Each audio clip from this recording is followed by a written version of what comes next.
बाहर निकलने के बाद भी ये लग रहा था कि क्या ये सच है, वहाँ जो हुआ क्या वो सच था जो अमिताभ सर के संग में बैठी हुई थी, क्या वो सच था कि अमिताभ सर मुझे पानी दे रहे थे। मतलब लग रहा था कि सब एक ड्रीम है, अभी भी एक ड्रीम चल रहा है।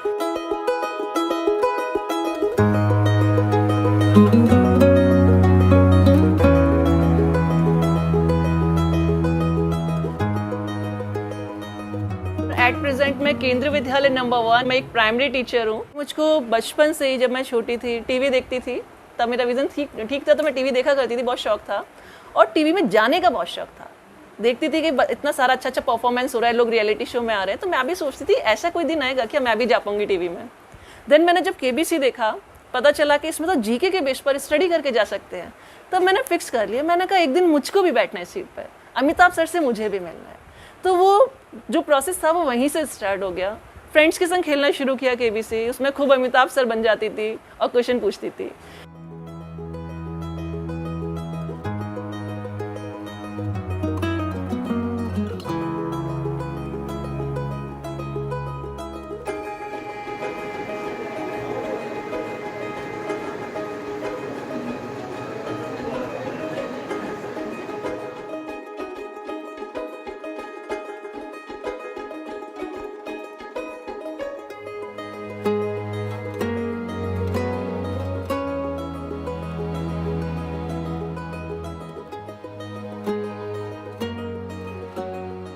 बेसिकली जो लाइफ है अभी तक की मेरी जर्नी बोली जाए, बहुत ही ज़्यादा कन्फ्लिक्ट स्ट्रगल वाली रही, या फिर हम बोल सकते हैं बहुत ही उतार चढ़ाव वाली रही। बिकॉज जब 15 साल की थी तब विजन लॉस हुआ, उससे पहले लाइफ बिल्कुल अलग थी, एक नॉर्मल बच्चे की तरह चल रही थी। फिर 15 साल की हुई, विजन लॉस हुआ तो लाइफ में कम्प्लीटली चेंज आया। लगा कि लाइफ में एंड है बिल्कुल सब कुछ, मतलब बिल्कुल माइंड ब्लैंक हो चुका था कि ये कैसे हो गया और ये क्या हुआ, मेरे साथ ही क्यों हुआ और अब लाइफ में होगा क्या आगे, कुछ नहीं मालूम था। मैं उस टाइम पर कोचिंग जा रही थी और एक सड़क दुर्घटना आप बोल सकते हैं, तो उस टाइम पर फिजिकली तो इतना खतरनाक चोट लगा था, इतना ज़्यादा चोट लगा था कि मेरा जो जीन्स था वो सब उस पर कपड़ा हट चुका था जीन्स तक का, इतने ज़्यादा स्टोन थे और पूरे हाथ और पूरा फिजिकली बहुत ब्लीडिंग हो रहा था। तो मुझे लगा कि शायद, और साइकिल मेरा कम्प्लीटली टूट गया था, तो मुझे लगा कि शायद ये साइकिल मतलब फिजिकली इतना चोट है। लेकिन थोड़े दिन बाद, 1 वीक बाद ऐसा फील हुआ कि शायद विज़न कम हो रहा है, बट उस टाइम पर ऐसा कुछ था नहीं माइंड में कि आइस पे भी इफेक्ट आया होगा। तो मैंने पापा से नॉर्मली बोला कि हम डॉक्टर पे चलते हैं और चश्मे का नंबर चेक कराते हैं। मेरे माइंड में एक चीज़ था कि शायद हो सकता है नंबर बढ़ रहा होगा। लेकिन जब हम डॉक्टर पे गए तो उन्होंने चेक किया और उन्होंने सीधा बोला कि आपका जो रेटिना है वो अपनी जगह से हट गया है, रेटिना डिटैच्ड हो गया है।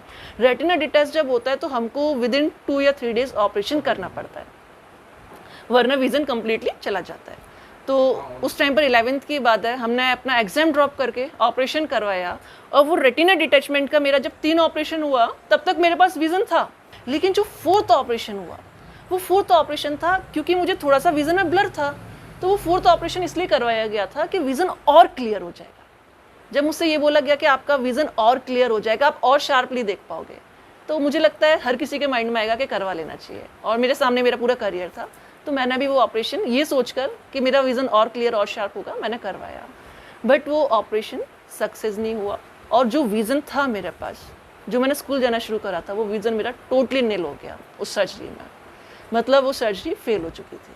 6 महीने तक फेस पर स्माइल नहीं थी, डिप्रेस बहुत ज़्यादा थी कि हाँ। और कहीं ना कहीं जब हम डिप्रेस्ड होते तो भगवान को भी हम बोलते हैं कि हमारे संग ऐसा क्यों हुआ या हमने ऐसा क्या किया। इस टाइप का मेरे संग भी कुछ रहा। और इवन मेरे ट्यूशन वाले बच्चे थे वो भी बोलते थे कि दीदी हंसने की बात होती है लेकिन आप तो स्माइल ही नहीं करते। और जब डॉक्टर से बात हुआ, उन्होंने कहा कोई बात नहीं, वीकनेस है, धीरे धीरे रिस्टोर होगा विज़न। लेकिन वो 2012 से आज 21 हो गया, वो विज़न रिस्टोर नहीं हुआ। बट कोई नहीं, मुझे उस बात का कोई अफसोस नहीं होता। आज मुझे खुशी इस बात की होती है कि विज़न हो या ना हो उससे मतलब नहीं है, बट आज मेरे फैमिली में मेरे मम्मी पापा की आइज़ में जो चमक है वो मेरे लिए ज़्यादा इंपॉर्टेंट है।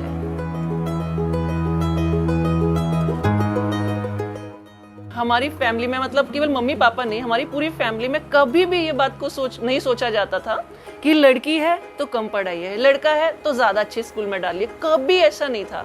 इवन हम लोग 5 भाई बहन हैं और मम्मी पापा का बचपन से ड्रीम था कि हम सबको CBSE में डालेंगे। बहुत लोगों ने कहा भी कि इतनी सारी आपकी बेटियां हैं और प्राइवेट जॉब है, कैसे क्या होगा। बेसिकली उस टाइम पर जैसे पापा की प्राइवेट जॉब और हम बहुत नॉर्मल फैमिली से, नॉर्मल क्या बहुत ही ज़्यादा नॉर्मल फैमिली, क्योंकि हम 5 भाई बहन स्टडी करने वाले थे और अकेले पापा की अर्निंग, वो भी प्राइवेट जॉब। जब पापा इतना इतना अमाउंट, क्योंकि सर उस टाइम पर 2011 के टाइम पर 50,000, 40,000, 60,000 ऐसा पे करना पड़ता था, क्योंकि रेटिना का सर्जरी बहुत कॉस्टली होता है। तो जब पापा अरेंज करते थे तो मुझे उस टाइम पर फील होता था, मैंने कहा मतलब बाकी भाई बहन मम्मी पापा अपना कोई शौक मौज पूरा नहीं करते, बहुत सिंपल रहते हैं, लेकिन मेरे लिए इतना अमाउंट एक बार में पे किया जा रहा है। तो तब से माइंड में एक चीज़ क्लिक हो गई थी, तब मैं छोटी थी, एक चीज़ क्लिक हो गई थी कि लाइफ में कुछ हो या ना हो, विजन रहे या ना रहे, लेकिन मुझे इतना ज़रूर करना है कि जो मम्मी पापा ने जितना अमाउंट मेरे में खर्च किया है उससे ज़्यादा उनको रिटर्न करना है। हमारी फैमिली में मैं फर्स्ट पर्सन थी जो गवर्नमेंट जॉब में आई थी, इससे पहले हमारी फैमिली में कोई गवर्नमेंट जॉब में नहीं था। तो मम्मी पापा की खुशी मतलब बता ही नहीं जा सकती, मम्मी पापा कितना ज़्यादा खुश थे। और सबसे ज़्यादा मुझे प्राउड कब फील हुआ, अभी कोविड के दौरान पापा ने जब एक लाइन बोली कि बेटा अगर आज आप नहीं होते, आपकी जॉब नहीं होती, तो शायद हम लोग गाँव वापस लौट जाते। तो पापा की ये लाइन अपने आप में मुझे बहुत ही ज़्यादा प्राउड फील कराने लगी। बोझ वाली बात तो वैसे कभी फील नहीं हुई, क्योंकि जब मेरा आई में विज़न था तभी से मैं ट्यूशन पढ़ा रही थी, फीस दीदी और मैं मिलकर अर्निंग करते थे, तो सारा मम्मी को देते थे, तो बोझ वाली बात नहीं फीलिंग हुई। एक्सीडेंट के बाद भी ट्यूशन पढ़ाना नहीं रुका सर मेरा, ये बात है। 13 ईयर की एज से मेरा कंटिन्यूसली मेरा विजन लॉस हुआ था। बेड रेस्ट बोला था डॉक्टर ने, बेड रेस्ट के बाद मैं शाम को थोड़ा बहुत 1 घंटे के लिए बैठती थी, तब भी मैं बच्चों से सुनती थी। और पता है कैसे सुनती थी, उनसे बोलती थी बेटा एक बार में आप सारे क्वेश्चन रीड कर दो, 10 क्वेश्चन है, बच्चा फटाफट दीदी ये क्वेश्चन है, मैं बोलती थी ओके बुक क्लोज करो, और फिर मैं उनसे क्वेश्चन बोलती चलती थी, वो आंसर देते चलते थे। लेकिन हाँ, मेरे ऑपरेशन के बाद ऐसा कुछ असर नहीं आया, क्योंकि उन लोगों ने मेरा पढ़ाना हुआ पहले देखा हुआ था, और फिर मेरा सारा फोकस ओरली रहता था। सर मैं मैथ्स भी कराती थी ना, वो भी ओरली कराती थी। जैसे मैं बोलती थी बेटे क्वेश्चन पूछो, बच्चा क्वेश्चन पूरा रीड करता था, मैं नोटबुक ले लेती थी, बोलती थी ये ब्लैंक पेज है, बोलता था हाँ दीदी, देन मैं लिखती चलती थी, एक्सप्लेन करते हैं। मैंने कहा बेटा जहाँ आपको नहीं समझ में, जहाँ आपको लग रहा है ओवरलैपिंग हो रहा है, तो आप मुझे वहीं रोक देना। वो लिखने के बाद फिर मैं उसको ओरली प्रैक्टिकल वे में भी समझाती थी। तो ऐसे कोई चैलेंजेस नहीं फेस करने पड़े, और सबसे अच्छी बात ये थी कि मेरे स्टूडेंट्स को मुझ पर बहुत कॉन्फिडेंट था। तो मेरे इंटरेस्ट की चीज़ें बहुत सारी हैं, जैसे मुझे एंकरिंग करने का बहुत शौक है, म्यूजिक गुनगुनाने का बहुत शौक है, और स्टडीज़ करने का, पढ़ाई करने का भी बहुत शौक रहा था।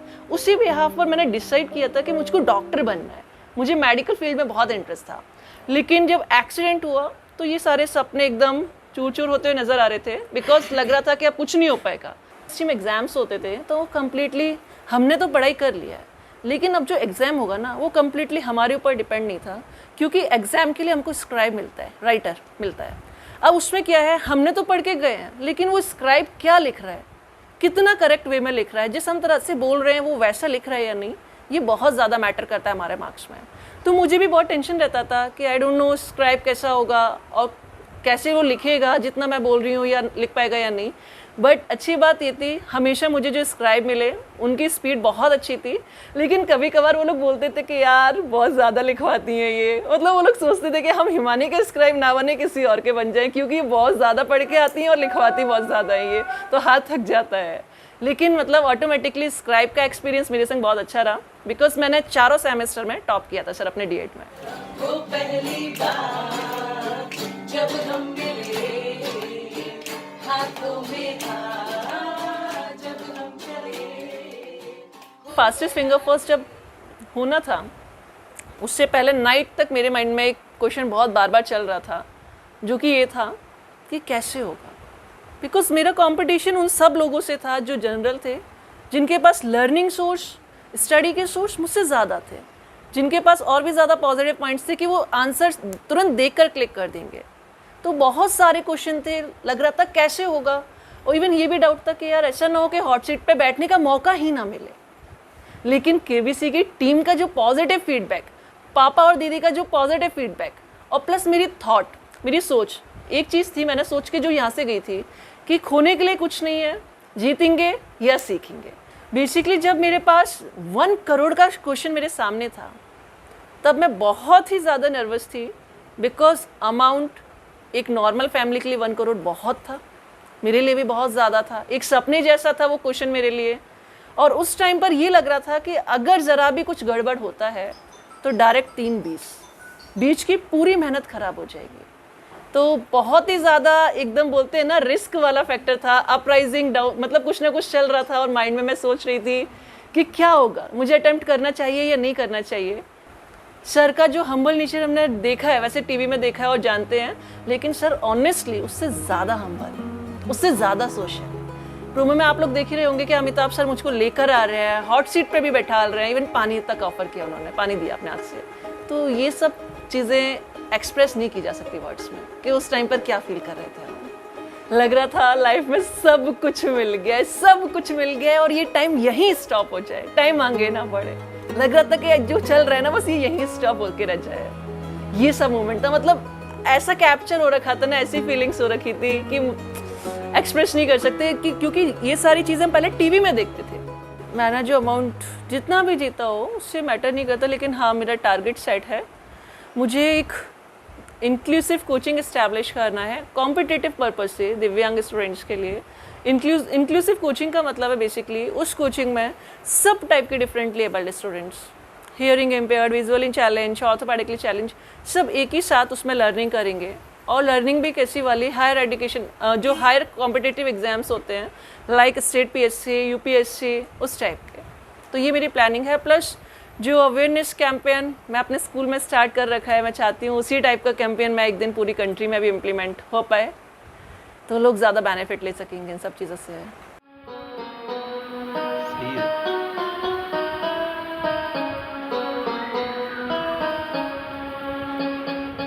बहुत ज़्यादा वाला टर्नओवर आ चुका था एक्सीडेंट से पहले, क्योंकि एक्सीडेंट से पहले की मेरी जो लाइफ थी कम्प्लीटली वो 11th क्लास तक की लाइफ, एक स्टूडेंट की लाइफ, और एक्सीडेंट के बाद एक नई लाइफ जिसमें मेरे सामने मेरा फ्यूचर, मेरा करियर, ये सब कुछ था।